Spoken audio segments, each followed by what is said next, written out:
Find out about the dancing plague of 1518, the month when an entire town was seized by an irresistible compulsion to dance and simply could not stop. The July sun over Strasburg was not a blessing this year. It was a curse, the glowing eye of a vengeful god who decided to burn out the sins of Alsace with living fire. The year of our Lord 1518 dragged on in the fumes of a stifling, sticky heat, which seemed to suck the life out of the very stone from which the cathedral was built. The city, still licking its wounds after recent famines, after harvests that brought only chaff and despair, now choked in its own stench. Narrow streets, usually bustling with commercial life, lay dormant in a lethargy. Gutters, dried to a crisp, reeked of old filth and putrefaction that even dogs no longer wanted to touch. The air was thick, almost solid, as if it could be cut with a knife, full of dust, flour dust from ground grain, and the quiet, unspoken desperation of residents who prayed for rain but received only more heat. In the shadow of the defensive walls, people moved slowly, conserving every movement, every drop of sweat, their faces gray and resigned, resembling clay masks that someone had forgotten to fire completely. Poverty stared into the eyes of everyone, from the beggar by the church to the craftsman in his stifling workshop. Everyone waited for something to break this monotony of suffering, though no one suspected it was coming in the form of one woman's madness. Frau Troffea was not remarkable in any way. She was one of those countless women whose names are recorded only in parish registers at baptism and burial, and whose lives between those dates are a string of toil, washing, cooking, and bearing children, half of whom do not survive the winter. Her face, etched with early wrinkles, was a map of worries typical for a wife and mother in times of scarcity. That day she left her house on a narrow street, carrying an empty basket, perhaps hoping to miraculously find discounted vegetables, or perhaps simply to escape the stuffiness of four walls where arguments with her husband had become the only entertainment. But when she stood on the cobblestones, something changed. It was not a sudden lightning strike, nor an angelic revelation. It was a crack, a quiet, inaudible crack in the fabric of reality, or perhaps in the structure of her own mind, stretched taut like a string that finally snapped. She stood in the middle of the road. The sun struck her with full force, but she did not squint. Her gaze, usually watchful and fearful, now became empty, glassy, fixed on some distant point on the horizon that no one else could perceive. The basket fell from her hand. The wicker hit the stones with a dry crack, rolling towards the gutter, but Frau Troffea did not even flinch to pick it up. Instead, her left leg twitched. It was a spasmodic, unnatural movement, as if someone had connected her muscles to an invisible machine. Then her right arm shot upwards, fingers splayed in a silent scream, grasping at the air. And she began to move. This was not a dance, such as was known from village festivities or courtly celebrations. There was no grace in it, no rhythm beaten out by drums or flutes. There was only the silence of the street and the shuffling of her heavy leather boots on the dirty cobblestones. Her body contorted at impossible angles. Her spine creaked as she leaned backward, as if she wanted to look directly into that murderous sun. She flung her arms forward and sideways in violent, jerky gestures, resembling the movements of a marionette whose strings are pulled by a drunken puppeteer. Her face, initially indifferent, began to contort into a grimace, which could have been a smile of ecstasy or a grimace of the deepest agony. The line between them had completely blurred. The neighbors, initially preoccupied with their own affairs, began to take notice. The baker, wiping flour from his forehead, looked out the window. The woman washing rags in a tub by the well froze with soap suds on her hands. "Is that Troffea?" they whispered. "What is she doing, drunk in broad daylight?" The initial reaction was mockery. In times when every day was a struggle for survival, the sight of someone wasting energy on senseless gyrations seemed an insult. Someone made a malicious comment about cheap wine. Someone else let out a hoarse laugh. Children, those small beings of Creole curiosity, ran out from the shadow of the gates. They began to imitate her movements, contorting their faces, jumping and giggling, forming a grotesque procession around the dancing woman. But Frau Troffea did not see them. For her, the outside world ceased to exist. There was only compulsion, the imperative of movement. Something within her, some fever of the blood or fire in her bones, forced her to place her feet one after another, to stomp, to spin, to jump. Sweat ran down her forehead, stung her eyes, soaked her gray dress which clung to her thin body, emphasizing every unnatural curve of her ribs. There was no music, but she heard a rhythm. Perhaps it was the beating of her own terrified heart, or perhaps the drumming of blood in her temples, loud as war drums. Minute by minute, hour by hour, the atmosphere on the street thickened. The laughter of children died down, replaced by uncertainty. Mothers ran out of their homes, grabbing their little ones by the collars and pulling them to a safe distance. What initially looked like a drunken prank now began to resemble something much darker. Her eyes were too empty, her breath too raspy. Foam began to trickle from her mouth, mixing with the dust on her chin. She didn't stop to catch her breath. She didn't seek shade. She danced in the full sun, and her shadow, black and sharp, danced with her on the walls of the tenements, lengthening and shrinking in a macabre spectacle. Then her husband appeared, Herr Troffea, a man with a heavy gait and an even heavier hand, ran out of the house, alarmed by the whispers of the neighbors. "Woman," he roared, his voice echoing off the cobblestones, "what are you doing? Get back home. Have you no shame?" He rushed to her, grabbing her by the shoulders, trying to immobilize that trembling body. But she was like an eel, like quicksilver. Her strength was inhuman, the strength of someone who does not consciously use muscles, but draws energy from deeper, dark reservoirs of instinct. She pushed him away, not even looking at him, spinning on. Her husband, shocked and humiliated, tried again. He grabbed her tighter, pleaded, threatened, cursed all the saints. "Stop! Do you hear me? People are watching. God is watching." But she did not hear God. Or perhaps she heard him too clearly, and it was he who commanded her to dance. Herr Troffea recoiled, breathing heavily, with terror in his eyes. He understood that the woman before him was not his wife, whom he had known for years. It was a vessel into which something alien had entered, something old and hungry. Onlookers retreated against the walls, crossing themselves.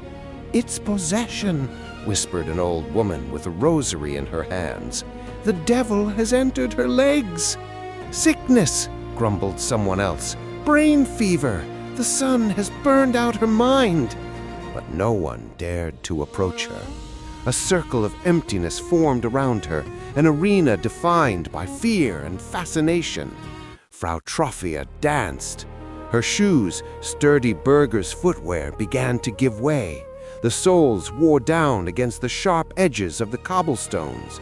Soon the first dark stains appeared on the stones. Blood. At first small dots, then streaks as her feet, chafed to the raw flesh, still struck the hard ground. The pain must have been horrific, but no reaction to this suffering was visible on her face. Her lips moved silently, as if she were reciting a litany of the damned. Time passed. The sun began to set, coloring the sky the color of bruises and old blood. The heat subsided only slightly, but the light changed, giving the scene the character of a Hieronymus Bosch vision. Shadows became long, grotesque, twisted. Frau Troffea's shadow seemed to live its own life, fracturing on the bends of the walls, reaching the windows on the upper floor, as if it wanted to drag the observers into this hellish vortex. Her breath was now a loud rattle, audible throughout the entire street. Her dress was torn, her hair, freed from her cap, stuck to her wet face in dirty strands. She looked like a wraith, like a specter born of the misery and madness of this city. And yet she did not fall. Human physiology has its limits. Muscles must eventually give out. The heart must slow down. But she broke these laws. She was wound up like a spring that could not stop until it finally broke. The husband sat on the threshold of their house, his face hidden in his hands, crying silently from helplessness. Neighbors stood in the windows, holding oil lamps, whose flickering light fell upon the dancing figure. No one laughed anymore. No one mocked. A heavy, sticky fear hung in the air. Fear that it was not just the madness of one woman, that it was a spark, that it was the beginning of something that had been creeping beneath the city's surface for months, fed by hunger, fear of plague, and divine wrath.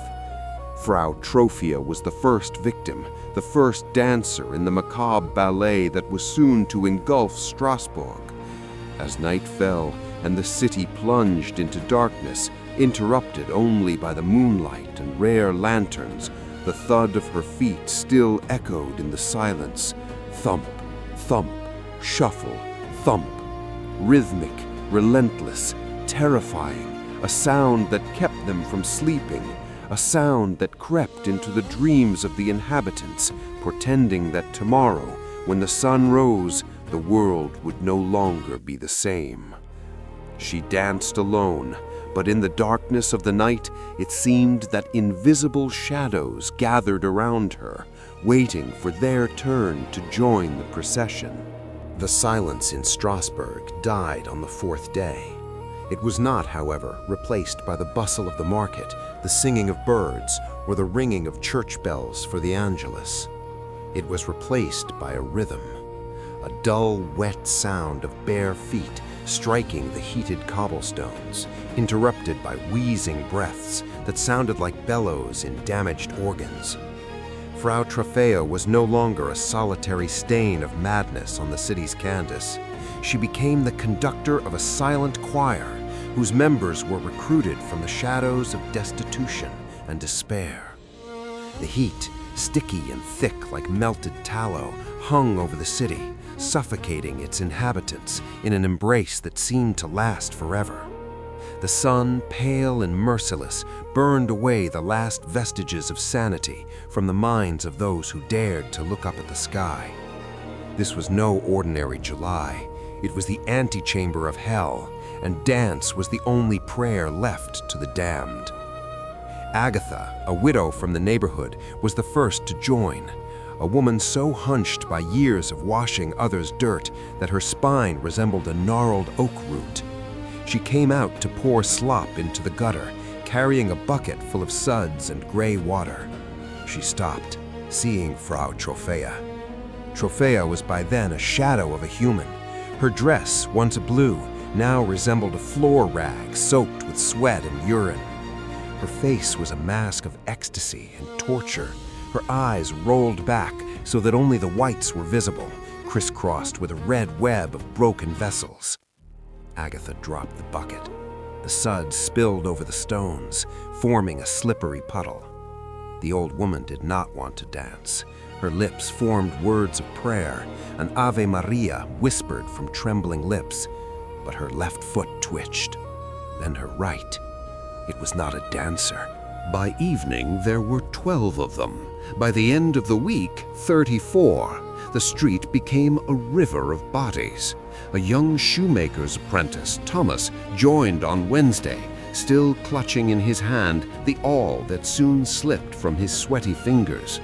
A mother with an infant in her arms, who at the last moment managed to place her child on the church doorstep before the vortex swept her into the depths of the crowd.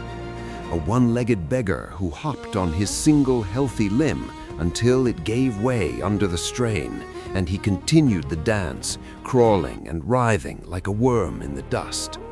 This was no carnival. There was no joy here. The dancers' faces were gray, sunken, their lips cracked from dehydration, eyes empty or filled with animalistic fear. The crack of breaking bones could be heard as exhausted bodies collapsed, only to be immediately forced back up by an unknown power. It reeked of sour sweat, excrement, for the dancers did not stop for physiological needs, and blood oozing from wounds on their feet.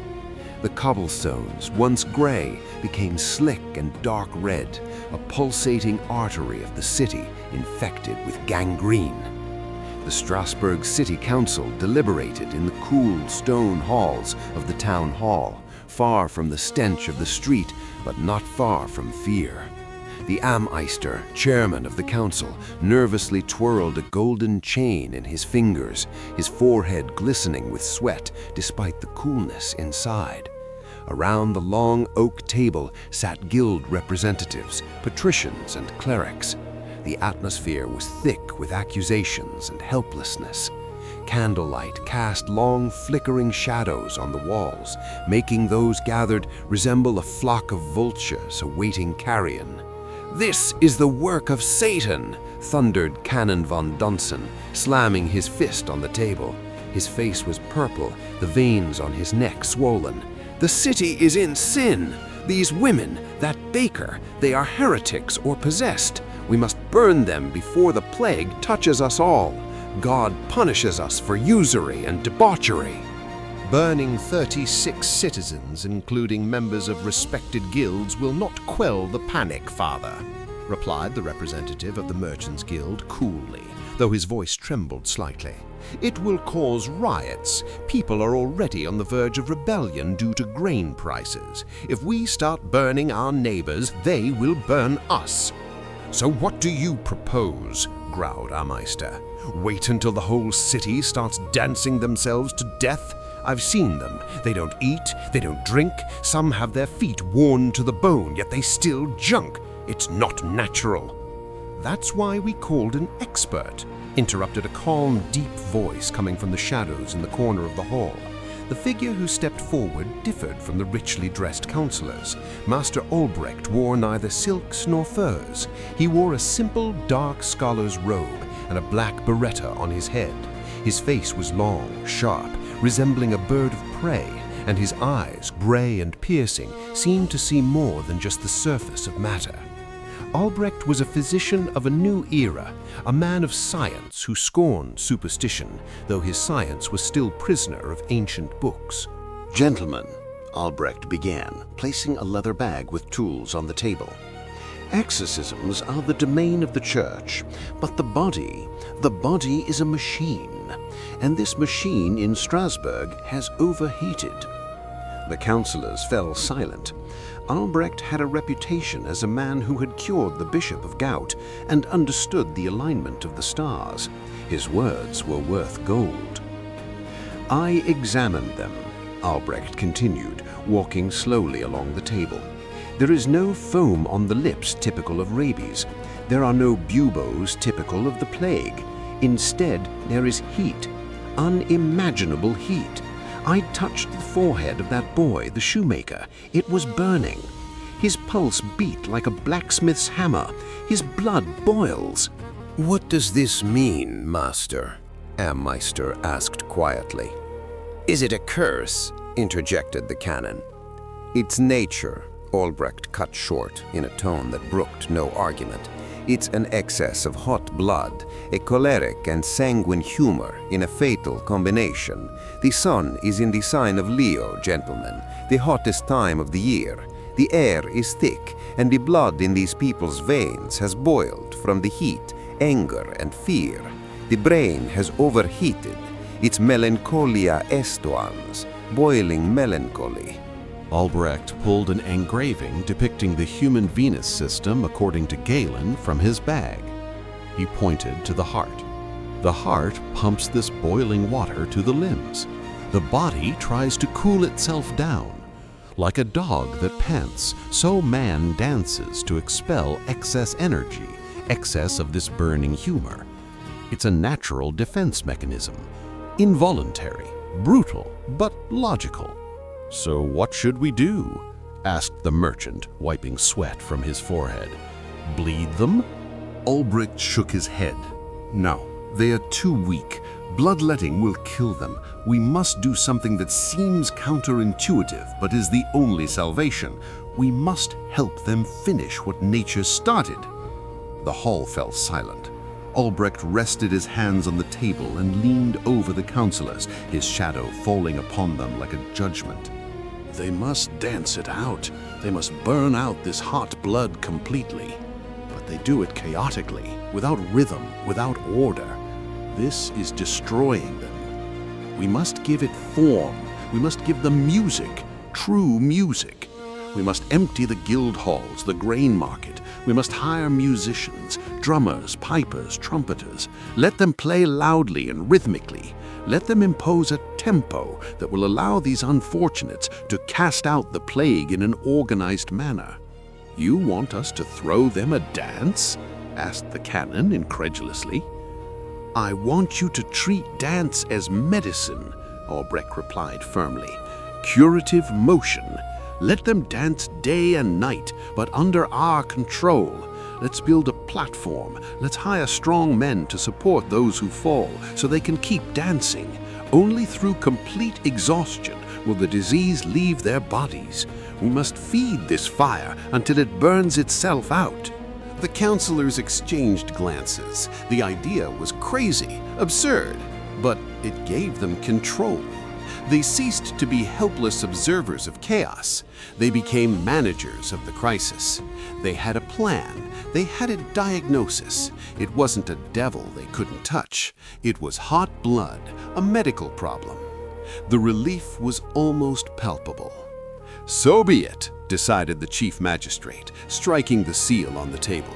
"Announce it. Hire the guild of musicians. Open the grain market. If they must dance, let them dance until they drop." The decision was made.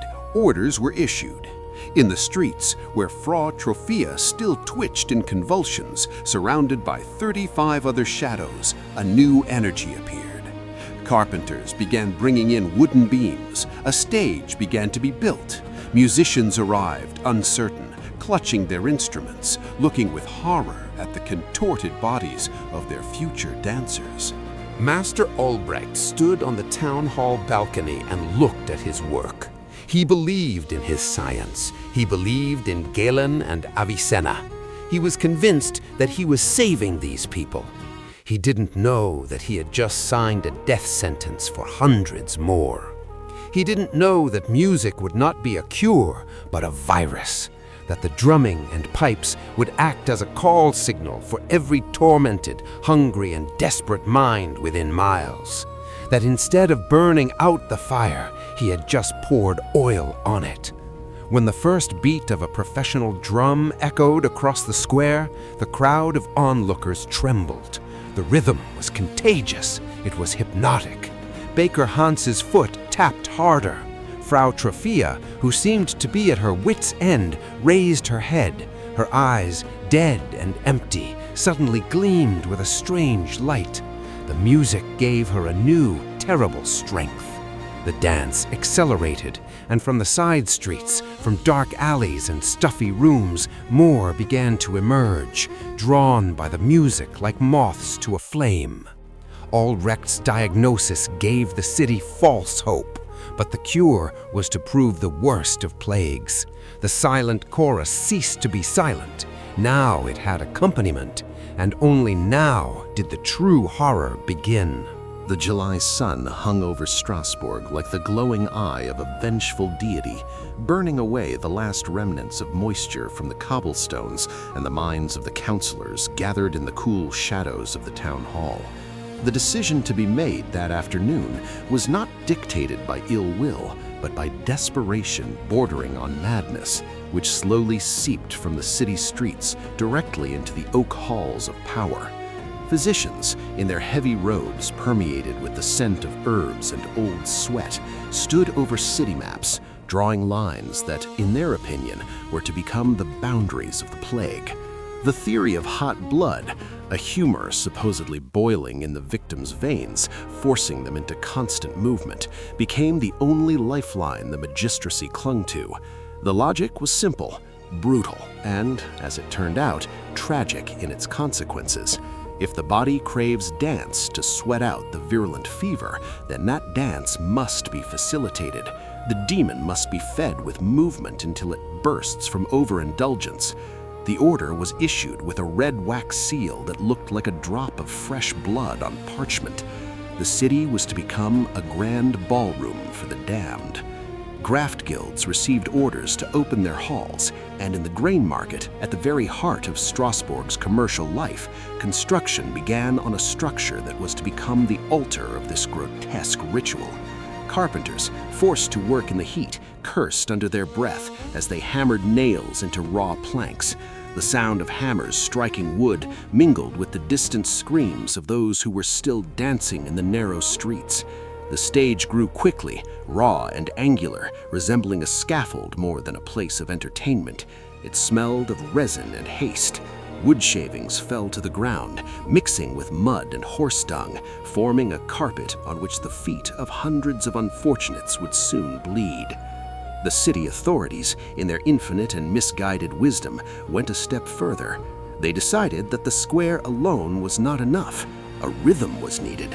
Music was needed to lead this macabre procession and give it the tempo necessary to burn out the disease. So, musicians were recruited. They were people with gaunt faces and lusterless eyes, mercenaries of sound who, for a suitable purse, would play even at their own mother's funerals. Flutists and drummers, gathered from taverns and minor orchestras, positioned themselves on the outskirts of the newly erected stage. Their instruments, simple wooden pipes and drums stretched with goatskin, gleamed in the sun, ready to become instruments of torture. As the sun began to set, casting long, ghostly shadows across the square, the sick were herded. The city guard, using spear shafts, pushed the dancers towards the grain market. It was a sight that chilled the blood of even the most hardened war veterans. A crowd of tangled limbs, heads thrown back as in... And then the music played. The first beat of the drum was like the crack of a whip. Flutes joined a moment later, producing a lively, cheerful melody that, in normal circumstances, would accompany a village wedding or a harvest festival. Here, however, in the shadow of the cathedral, it sounded like blasphemy. The contrast was so sharp it was painful. The joyful trills of the pipes rose above the square, and in response, the dancers' bodies began to move faster, more violently. This was not a dance of joy. It was a convulsion stretched out in time. Muscles strained to their limits twitched beneath the skin, tendons creaked and joints bent at unnatural angles. Music, instead of liberating, became a new cage. The rhythm of the drums penetrated their minds, drowning out the self-preservation instinct that begged for rest. They could not stop. Every strike of the drumstick against the drumhead was an order: move, jump, spin, and they obeyed. They were slaves to the sound. The scene transformed into a tangle of bodies, reminiscent of hellish visions from Bosch's paintings. The dancers' faces were masks of pure suffering, eyes rolled back to show the whites, mouths chapped and covered in foam from which only hoarse breaths and groans emerged, drowned out by the cheerful melody. Someone fell, but the crowd did not stop. The feet of others trampled over the fallen body, breaking ribs and crushing toes, all to the rhythm of a lively polka. The inhabitants of Strasburg, those still free from the hot blood, gathered around the square like vultures. Their reactions were a mixture of fascination and horror. Some wept, recognizing their loved ones on the scene, a wife, a brother, a neighbor's daughter. Others watched with dull stupor, unable to tear their eyes away from this spectacle of humanity's downfall. There were also those in whose eyes a morbid curiosity flickered, a dark satisfaction that it was not them up there. The air grew thick with the stench of unwashed bodies, excrement, and fear. The musicians, initially playing with verve, now had expressions of unease on their faces. They saw what their music was doing to these people. They saw how the skin on the dancers' feet was cracking, leaving bloody trails on the raw wood. They saw how some dropped dead on the spot, their hearts unable to withstand the murderous pace. But they did not stop playing. The city council was paying, and the order was clear. The music could not fall silent. If they stopped, chaos would spill beyond the stage. So they played. They played louder to drown out their own consciences and the crunch of breaking bones. Night brought a change of lighting, but not relief. Torches were lit, casting flickering orange light onto the scene. Shadows danced on the facades of the townhouses, huge and distorted, parodying the movements of the unfortunates on the platform. In the glow of the fire, sweat on the dancers' bodies gleamed like oil. The scene now looked like a grill on which the souls of the damned were frying. The cure had become poison in its purest form. Instead of burning out the disease, the city council added fuel to the fire. The exhaustion that should have felled the dancers and given them sleep was driven away by the incessant noise. The trance deepened. There were no longer people on that stage. There were only automatons of flesh and bone, driven by madness and the sound of the flute. Spectators began to withdraw, overwhelmed by the horror of the sight, but the music carried far beyond the square, forcing its way through shutters into bedrooms, not allowing anyone in the city to forget the horror unfolding in the heart of Strasburg. The city authorities, observing this from a safe distance, slowly began to understand the magnitude of their error. But the machine had already been set in motion, and no one knew how to stop it without bloodshed. It was the night when dance ceased to be an expression of life and became synonymous with slow, painful death. When the sun rose over Strasburg on the 4th day of the plague, it brought not hope, but a heavy, stifling heat that seemed to press the city to the ground like a coffin lid. The city authorities, in their proud naivety, believed that this day would bring a breakthrough. The city council, after consultations with medics who helplessly threw up their hands over the books of Galen and Avicenna, made a decision that would go down in history as an act of ultimate tragic irony. They built a stage. A large wooden platform in the grain market, hastily erected by carpenters who worked through the night by torchlight, hammering nails to the rhythm of shuffling feet from the streets. This was to be the cure. More dancing, more music. They said that the blood had to sweat out, that the disease had to be expelled from bodies through a final cathartic effort. Musicians were brought in, the best flutists and drummers from the guilds, as well as wandering minstrels who were paid in gold to play without pause. They were to impose rhythm, to order the chaos, to transform this demonic frenzy into something controlled. How wrong they were. What was meant to be a cure became a poison injected into the city's veins with every beat of the drum. The morning greeted them with a sound that was not music, but a verdict. Pipes and drums began to play lively melodies, the same ones that usually accompanied weddings and harvest festivals, but in this context, they sounded grotesque, like a madman's laugh in a morgue. The dancers, herded onto the platform by city guards, needed no encouragement. Their bodies, ravaged by days of incessant movement, reacted to the rhythm like puppets to the tug of strings. They stepped onto the stage boards not as people, but as cannon fodder in a war no one understood. The crowd of onlookers thickened around the raised platform. Everyone was there. Burghers in satin, holding handkerchiefs to their noses to ward off the stench of the common folk. Beggars with eyes gleaming with fever. Priests clutching rosaries so tightly their knuckles turned white. All looked up at the stage, which now resembled a great wooden sacrificial altar. The first hours passed in an atmosphere of false optimism. The music played, feet stomped, boards creaked. It seems the plan was working. The dancers moved more briskly, their movements more synchronous. But this was not vitality. This was agony disguised as ecstasy.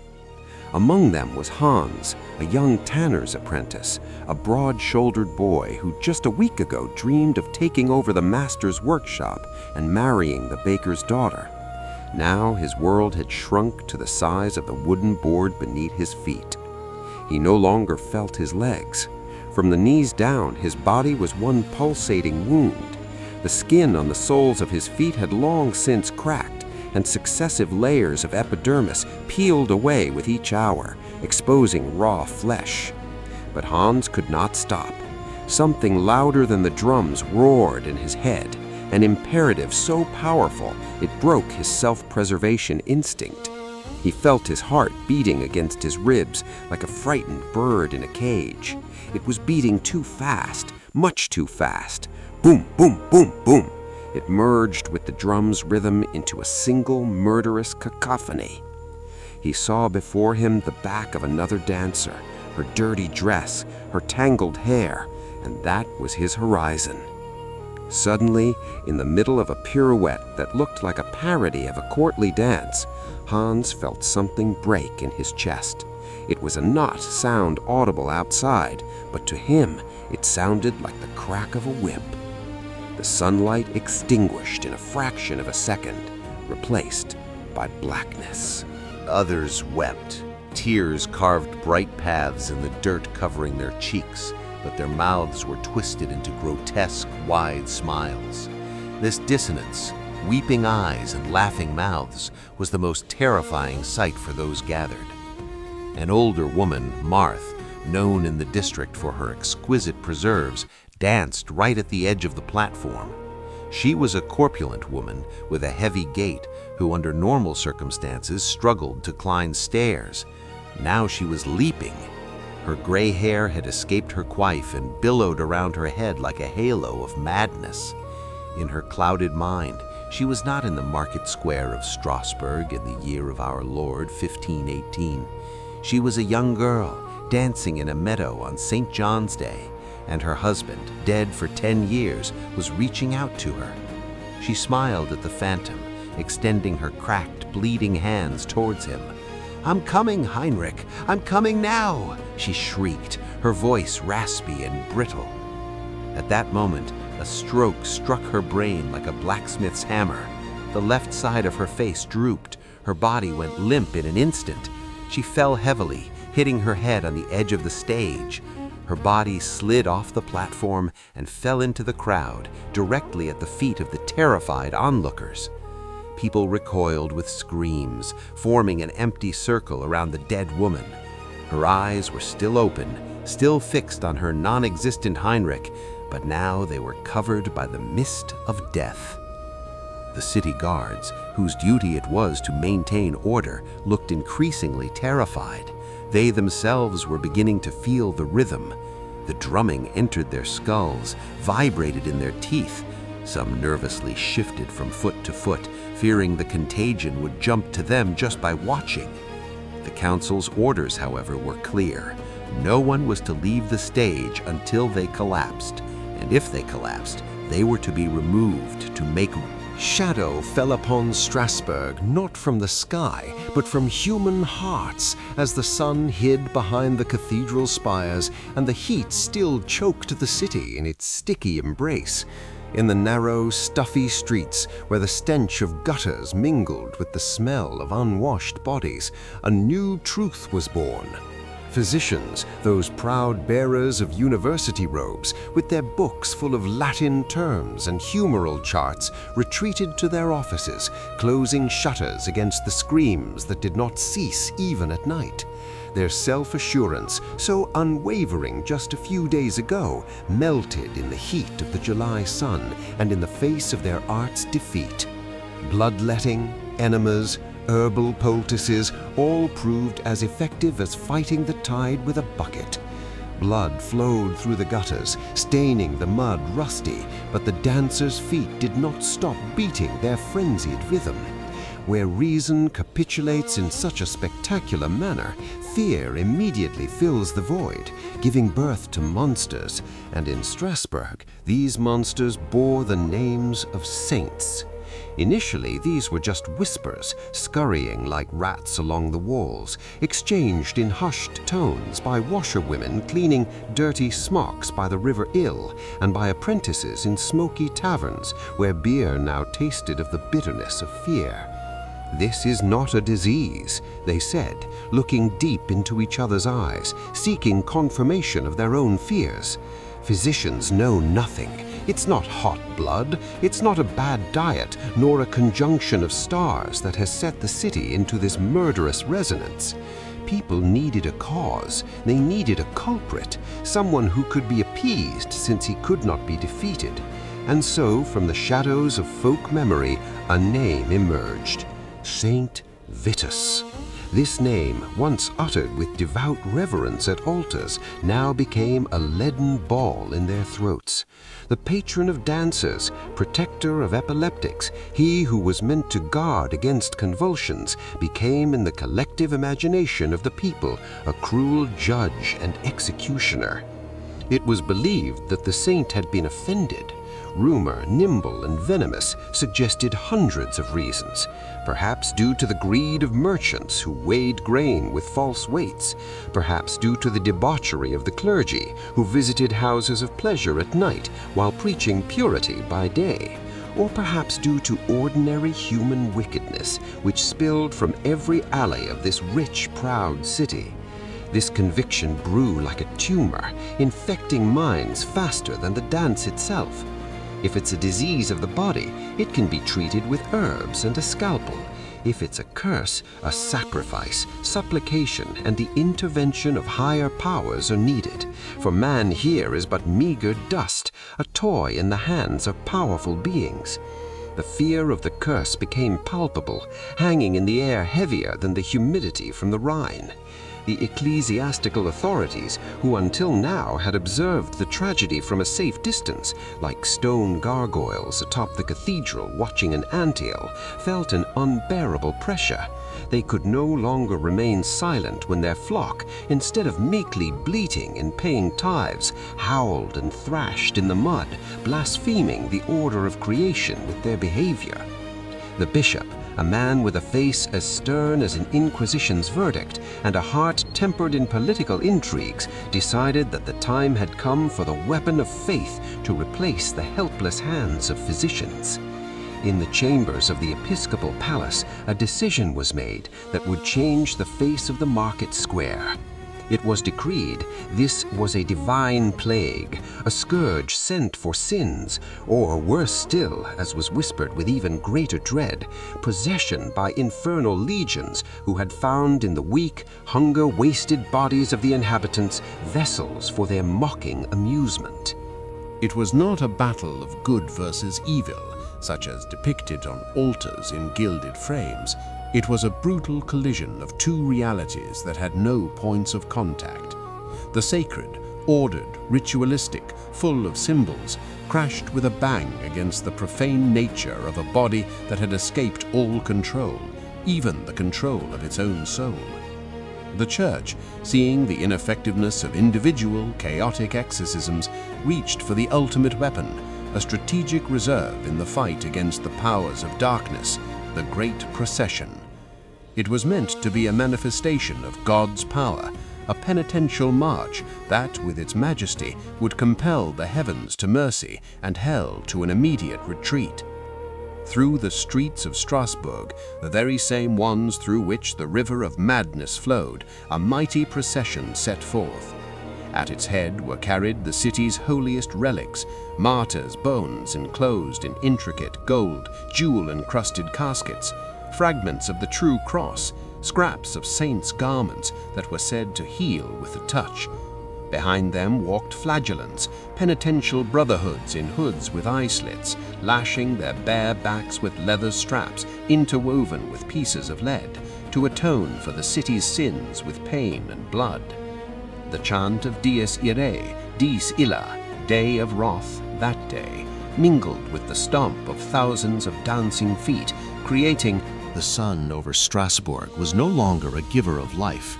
It had become the eye of a vengeful deity, burning the mark of damnation onto the cobblestones.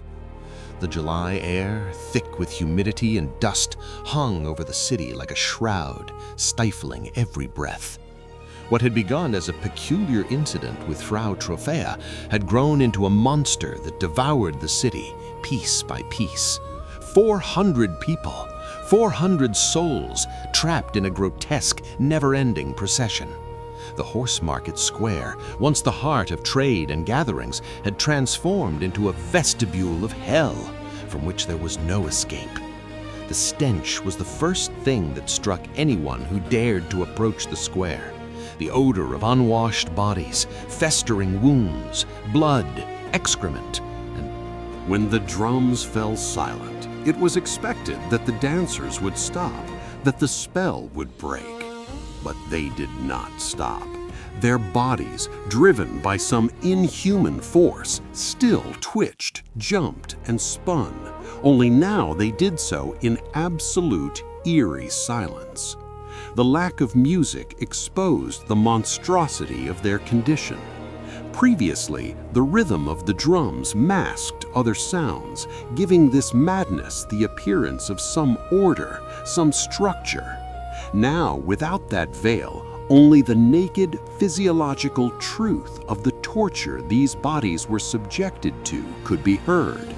One could hear the shuffling of hundreds of feet on the dirty cobblestones, a sound resembling sandbags being dragged, a dry, rhythmic rustle of skin being torn.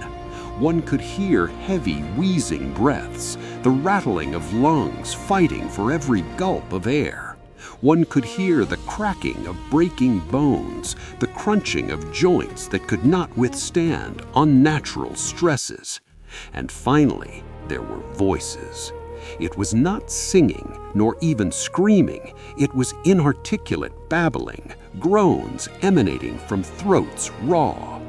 the sun over Strasburg no longer rose as it once did. That morning, which was supposed to herald the end of the torment, light seeped through a thick, sticky fog, giving the city the color of old, yellowed parchment.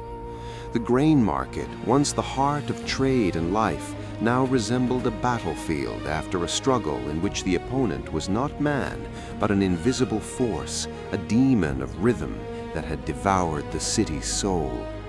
The stench was unbearable. It was not the smell of ordinary urban decay to which tanners and butchers were accustomed. This was the reek of sweaty fear, of rotting bandages wrapped around feet worn to the bone, and the sweetish, nauseating odor of death, which had not come suddenly, but seeped slowly from exhausted bodies. Thousands of people who just a few weeks ago had been respected citizens, artisans, mothers, and fathers now lay strewn across the cobblestones or still twitched in the last paralytic spasms of a dance that had lost its fury, transforming into a pathetic caricature of movement. The city authorities, the city council known as the magistracy, deliberated all night in the stuffy town hall. Their faces, illuminated only by flickering candles, expressed boundless helplessness. They had tried everything. They forbade music and then commanded it. They hired medics who bled people and astrologers who blamed the conjunction of stars, all for naught. The dancers did not stop. Only now, as bodies began to refuse obedience, as hearts burst from exertion, did the time come for a final decision. A decision that combined the desperation of medicine and the severity of religion. Exile, pilgrimage, quarantine, all these words were whispered, but the meaning was one. We must remove them from sight so the city could save what remained of it. The decision was made unanimously, though without enthusiasm. The destination was to be the chapel of St. Vitus in Saverne, at the foot of the Vosges. There, in a grotto, They were to beg for forgiveness. There they would either recover or die away from healthy citizens. When the first wagons arrived at the market, a groan arose, not from the throats of the dancers, but from the gathered onlookers. These were latter wagons, usually used for hauling hay or cattle, now lined with dirty straw. City guards, their faces covered with vinegar-soaked cloths, approached the victims with caution, as if touching lepers. There was no pity in it, only mechanical necessity. Loading the dancers was a brutal and undignified process. Many of them, despite extreme exhaustion, still moved their limbs to the rhythm of unheard music. Their muscles, hard as wood from constant tension, resisted. The cracking of joints and the dull thuds of bodies thrown onto the wagon boards could be heard. A woman whose dress was now just a shred of dirty material still tried to bounce, even as two guards pressed her to the floor of the wagon. As they approached the hills, the air grew cooler and cleaner. For many dancers, this change of environment was the first impulse breaking through the trance.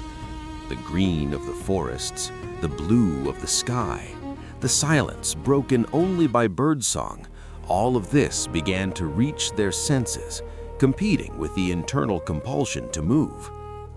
The chapel of St. Vitus, partly carved into the rock, loomed on the hill like a final haven. This place had been famous for healings for centuries, but it had never seen such a crowd. When the wagons stopped before the entrance, the monks immediately set to work. They carried out the sick, laying them before the altar in the shadow of the stone arches. It was believed that St. Vitus, patron of epileptics and dancers, would lift the curse from them if they showed remorse. The ritual began. Some had red shoes forced onto their feet, a symbol of sacrifice and martyrdom, and at the same time an attempt to trick the demon into dancing in the shoes, not in the bodies. Priests sprinkled holy water on sweaty foreheads, and the smoke of incense mingled with the smell of illness.